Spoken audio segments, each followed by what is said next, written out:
Formula One wrecks like the one at Monza where Verstappen did a burnout on Hamilton's head, it cost championship points and cold hard cash. In 2021, those are both more precious than ever. There's close competition for the championship, and it's the first full season of the new cost cap era, meaning teams can only spend $145 million a year.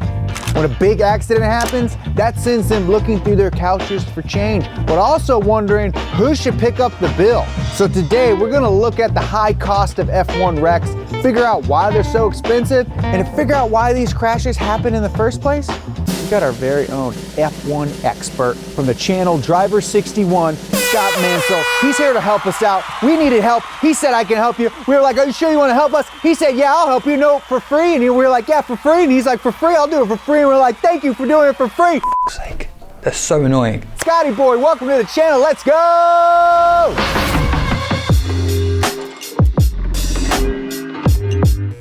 Big thanks to Omaze for sponsoring today's video. This is the Mercedes-AMG GT Stealth, and one of you has the chance to win it thanks to Omaze. Imagine sitting in this every day, feeling those AMG performance seats with diamond quilting, gripping that micro suede wheel with black spokes. And to make it better, every donation you enter benefits Metallica's All Within My Hands Foundation, which supports workforce education, fights hunger, and does a whole lot more. Just go to omaze.com/donutmedia to enter today.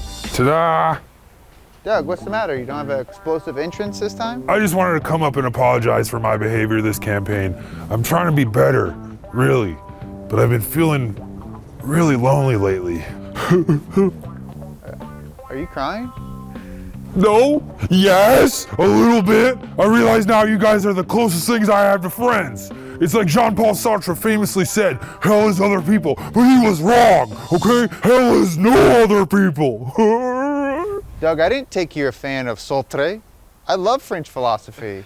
You do? You didn't even pronounce his name right. Well, let's hang out after we tell these amazing people to go to omaze.com/donutmedia to enter for your chance to win this amazing Mercedes-AMG GT Stealth Edition. And good luck. Directly or indirectly, nearly every F1 crash is caused by the same thing. Nikita Mazepin. Oh, Mazepin burn! Okay, hang on, I misread the script. Nearly every crash is caused by loss of grip. Sometimes that's because of road conditions, a tire blowout, or simply driver error. If a team is lucky, something minor like a spin can cost as little as $2,700. The cost to replace flat spotted tire. But because a single F1 car can cost over $20 million, a big wreck can cause millions in damage, and this year, that has a lot of teams pointing fingers. F1 bosses like Christian Horner, Toto Wolff, and Mattia Binotto have all complained about writing million-dollar checks for damage caused by other teams' drivers. With the current cost cap, those complaints won't be stopping anytime soon. Oh no, they're gonna probably ramp the heck up. Those big numbers might not be entirely accurate. There's no insurance and no lawsuits at stake here. So the teams can say whatever they want about who caused the accident and how much it costs. So we're gonna keep them honest. We're gonna break down the cost of 3 Formula One wrecks from the 2021 season and look at the individual parts that were damaged. And to help us understand why those wrecks happen, we've recruited someone who's actually driven an F1 car. Scott Mansell of Driver 61. Wreck number 1, Imola, Russell versus Bottas. So the first of these very expensive crashes was during lap 31 at Imola on a rapidly drying track. Russell was quickly catching Bottas on fairly new dry tyres and looking to gain a position. Now this phase of a wet race is tricky. As a dry racing line forms, slick tyres are faster on the whole. But if you stray even an inch offline, things can go wrong very quickly. Russell was clearly quick enough to catch Bottas, but had to venture onto the wet line to make the pass. And yes, Bottas squeezed him, but it's what we would all do when defending in this position. This meant Russell's rear tyre touched the slippery white line and so smashed into the side of Bottas. Now, I put the blame mostly on Russell here. It was his call to make the move, and ultimately it was his mistake that caused the crash. So what about the impact? Well, the first impact was side on, and once there's contact like this, you have very little control over the car. And whilst no crash at 180 miles an hour is fun, the difference in speed between the two cars wasn't too high when they touched. untouched. However, it rendered both cars without brakes and steering, and slick sliding sideways on a wet track will do very little to slow a car at this speed. Both drivers instinctively steered into the skid, but it does almost nothing. And at this point they are sliding at around 160 miles an hour, straight towards the barrier. Russell initially said this wasn't his fault, but later took responsibility and Bottas's seat at Mercedes. So I guess the team couldn't have been that mad about it, even though they claimed he caused 1.3 million bones in damage. But we all know Williams, they can't front that. So let's see if that number really checks out. The car-to-car contact certainly caused some damage, but what happened next is where things get expensive. The collision pushed the Mercedes off track and its front right hit the wall, separating the wheel, snapping part of the front suspension and taking out the front wing. Wheel separation is a common occurrence in F1 accidents, and it's almost never because a wheel nut falls off.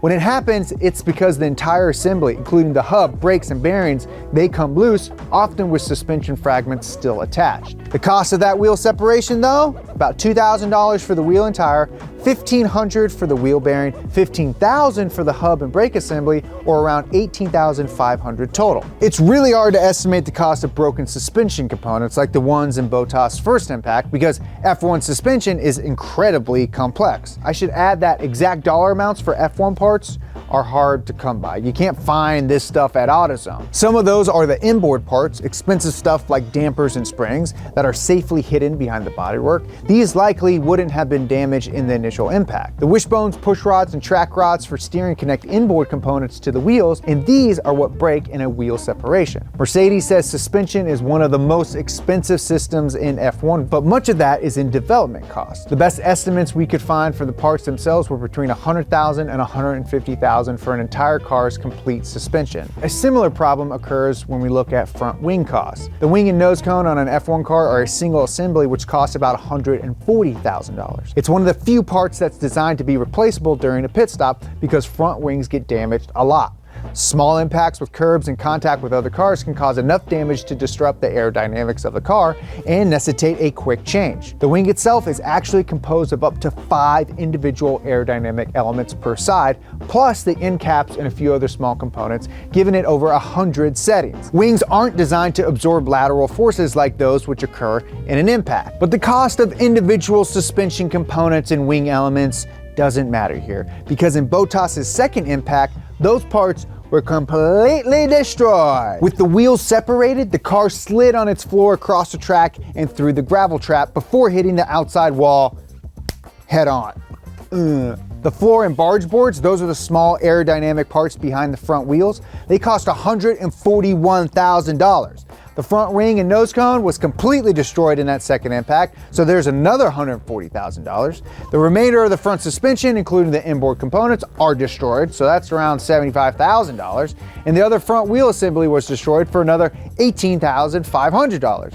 But the big one here is the car's monocoque chassis, also known as the survival cell. That's the central structure of a Formula One car which everything attaches to. It's made of as many as 12 layers of carbon composite, supplemented with aluminum honeycomb, Kevlar, and Nomex for fire resistance. It's the reason why Bottas was alive and well after the double impact. An F1 survival cell takes the damage so the driver doesn't. And that means once a chassis is in a significant wreck, it can't be used for safety reasons. The cost of that? $707,000, which is a bargain considering how many drivers these chassis save every year. Even though the engine is buried deep in the car, it is actually much more vulnerable than you might think. The rear wheels are very exposed, and you can see that both the Williams and Merc take a significant damage to the rear end. Now, on an F1 car, the rear diff is built into the gearbox, which in turn is attached to the engine. So side-on impacts of the rear wheels can smash the drive shaft into the gearbox differential and cause significant damage, not only to the gearbox, but to the engine too. And we saw this with Mercedes, where they were worried about engine damage on Bottas' car. Mercedes said this accident caused $1.3 million in damage. Our tally is at $1.1 million, but other systems are often damaged in a head-on impact too. The pedal assembly, that costs $9,600. The steering wheel is $50,000. Electrical systems were likely damaged, and the car's wiring harness alone, $34,500. Hydraulic systems run throughout the entire car, controlling things like braking and the clutch, and that complete system costs $150,000. So another 200 grand isn't much of a stretch. Even with all that damage, the car wasn't a total write-off, according to Wolf. If that much damage had been done to your car, what insurance just would have paid for it. If you have insurance, you should get insurance. But the most expensive part of an F1 car, the engine, was undamaged. Exactly how expensive that engine is, we'll see in a moment when we talk about what happened in Hungary. But first, we need to take a look at the accident everyone was talking about after Silverstone. Wreck number 2, Lewis and Max. After a brilliant start, Max got around Lewis going into turn 1. They then battled through the next half a lap until the old start-finish straight at Silverstone. Copse is the next corner. It's a really fast right-hander. In these cars, at the start of a race, it's a brush on the brakes and down 1 gear. So with such a small braking zone, Lewis knew he had to get alongside Max to be in with a shot of the pass. Max knew this too and moved towards the pit wall to defend. However, he didn't want to cover right to the inside, as this would have left too much room on the left for Lewis to just drive around the outside, carrying the speed towards Maggots and Beckett's the next series of turns. So Hamilton saw his shot and put his Mercedes in the tiny gap between Max and the pit wall. It was really close racing. Now Max knew Lewis had the inside and made the decision to move to the left again and open up the corner, hoping to carry the speed around Lewis and make it to the next turn first. And well, this is where it all went wrong. Max turned in and had to leave space for Hamilton. And to be fair, he left more than a car's width of room on the inside, considering on a normal lap, the cars are all over that inside curb. But the problem here is that the cars are heavy with fuel at this point in the race. The tyres aren't fully warm yet, and both cars had been off the normal racing line leading up to this, and approaching the corner from an unusual angle. Both cars broke later than usual, and Hamilton miscalculated. He understeered wide. Not by much, but enough to clip Verstappen. And I put the blame for this one on Hamilton. He made the move and tried to carry in just a little bit too much speed. Now, some people have been saying that Max should have left more room, but I wouldn't have if I were in that position. If you go too wide, you essentially make the corner sharper, bleeding off speed and give yourself no chance into the next sequence of corners.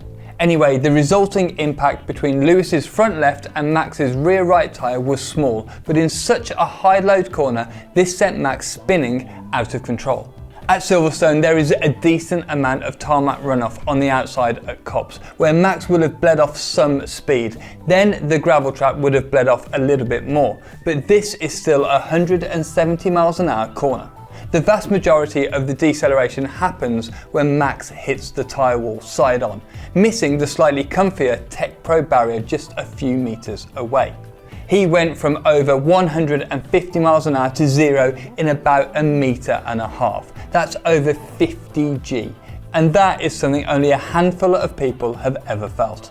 Christian Horner said this one cost $1.8 million, so let's see what we come up with. When the left rear of Verstappen's car hit the edge of the track surface, the force pulled the tire off of the rim, leaving the car sliding on its floor across the paved runoff and gravel trap to the tune of $141,000 in damage.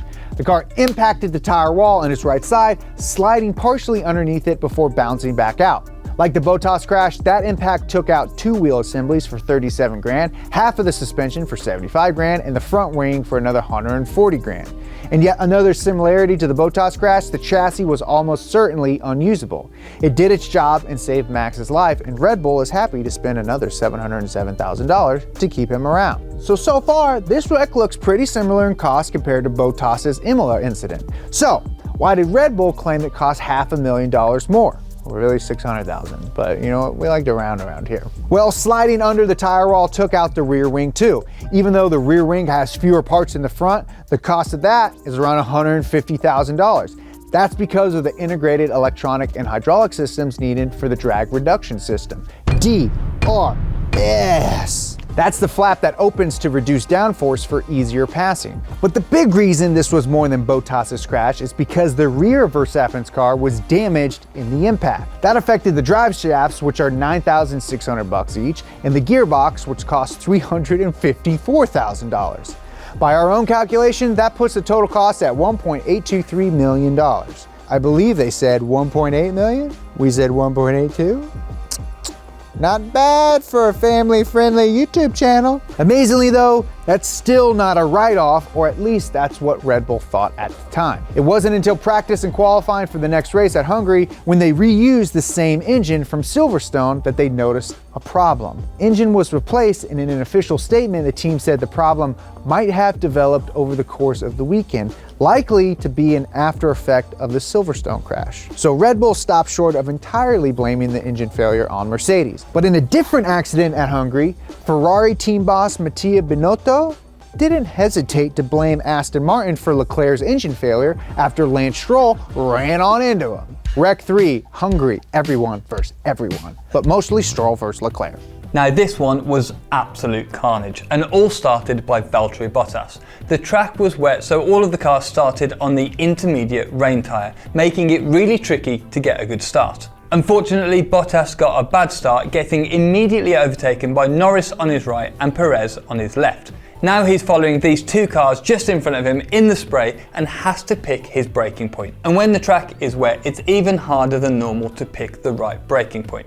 Granted, the cars have all done a few green flag laps where they would have been testing out the grip on track, but picking the right spot could be the difference between overtaking, being overtaken, or worse, crashing out. Anyway, Bottas gets on the brakes a little too late, and once he's done that, there is nothing else he can do. Once you're coming in too hot and you lock the brakes and you have the dirty air from the car in front, there is little you can do to make the situation any better. He then smashes into Norris, ripping off his front left wheel and leaving him with even less stopping power. This is one of the reasons it's often better to be on the outside at a start, especially in the wet. If you make a mistake on the outside, you usually don't take anyone with you. Bottas's mistake then starts a chain reaction where Norris hits Verstappen and Bottas takes out Perez. But what was bizarre was that behind, a very similar but unrelated accident happens. This time it's Stroll that goes in too hot. He sees the car slowing ahead but doesn't brake quite as hard, perhaps underestimating the grip available. Stroll quickly realises that he's going to run out of room, so he dives to the inside hoping that the extra space will allow him to slow down, but unfortunately not, and he smashes into Leclerc, who then wipes out Ricciardo, taking our crash tally to a total of 9 cars hit at turn 1. That sounds very expensive. The turn 1 incident at Hungary involved a total of 9 cars, including Verstappen, who re-entered the race with his car partially held together by duct tape. That stuff's great. Charles Leclerc wasn't so lucky. Even though his wheel, suspension, front and rear wings were all intact, Stroll's Aston Martin had punched through the carbon fiber of the Ferrari side pod. An F1 car side pods serve aerodynamic purposes, but they also channel air across the engine's radiators and protect fragile parts of the power unit. Damage like Leclerc's would mean the engine can't cool properly and couldn't return to the race. But Ferrari claims the damage from that accident made the engine a complete write-off. It was no longer usable and had to be replaced. So, what does an engine cost? Well, there are only 4 engine constructors in F1, including Ferrari. Those constructors sell engines to customer teams that don't build their own, and that price is regulated by the FIA, limited to just 12 million euros or 14 to 15 million USD. According to F1 Chief Technical Director Pat Simmons, no team actually pays that little. And once necessary extras not covered by the regulations are added, that price climbs to 18.3 million. So the power unit is the primary reason why an F1 car can cost over $20 million. Of course, Ferrari doesn't have to buy engines, so it may cost less money for them to replace a power unit mid-season than what it would cost a team like Red Bull, but it still costs them championship points. Decades ago, teams would use one engine for qualifying, then fit a fresh unit in for the race. More recently, to reduce team spending, each car is only allowed 3 complete power units in a given season. Once a team exceeds their allotted 3, they take penalties starting at 10 places back in the next race, or even further depending how much of their power unit is new. But Stroll hitting Leclerc probably didn't cost Ferrari as much as Binotto would like us to believe, and replacing his engine probably wasn't a major unplanned event. That's because new power units and taking penalties is all part of team strategies. Over half the cars used on the grid have used 4 or more engines this season, and Bottas is on number 6. Ferrari was expected to swap to new power units anyways. Ever since they were busted for cheating in 2019, they've been constantly developing their engines and have been eager to implement their latest new and improved power units in the current cars. Ferrari can get away with blaming Aston Martin because right now there are no consequences for casting blame. There's no court cases and no insurance, but these conversations are going to get more heated. They will, I promise you. F1 competition is closer than ever and budgets will continue shrinking. It's $140 million next year and $135 million after that. Ultimately though, we're really lucky we can have all these conversations at all. Even in the worst accidents this year, nobody has gotten seriously injured, largely thanks to high-cost parts like the survival cell, which takes damage in a wreck so the driver doesn't. Big announcement. The Donut Underground has a shirt now. You got a shirt! Now, if you don't already know, the Donut Underground is our membership club for Super fans. members. Get access to behind-the-scenes videos, a Discord server, exclusive stickers, merch discounts, and now there's a shirt! A freaking shirt! It has the same colorway as our new stickers, which members voted on a couple of months ago. You get input into what we make. The shirt is $25 and only available to Underground members. To find out how to join, click the join button down below on this video or on our channel page, or for iOS users, check out the link in the description. We got a shirt! So who pays in the end? Well, each respective team right now. You just get to point the finger and say they were the reason they caused it. And sue them maybe, but they don't sue because it's a gentleman's sport, baby. I want to thank Scott for joining us here on B2B. If you don't know about his channel, go check it out. There will be a link in the description below. If you like this type of content, hit like and subscribe. That really helps us out. That lets us know we're doing a good job. We want to keep making more hot content for you guys. We got the Donut Underground. We got Instagram, Donut Media. I have my own personal Instagram, Jeremiah Burton. I go on there and I annoy my girlfriend a bunch and I make videos. So if you like seeing spouse and oil videos, hit me up. And dog vids. Thank you guys so much for watching. Until next week, bye for now.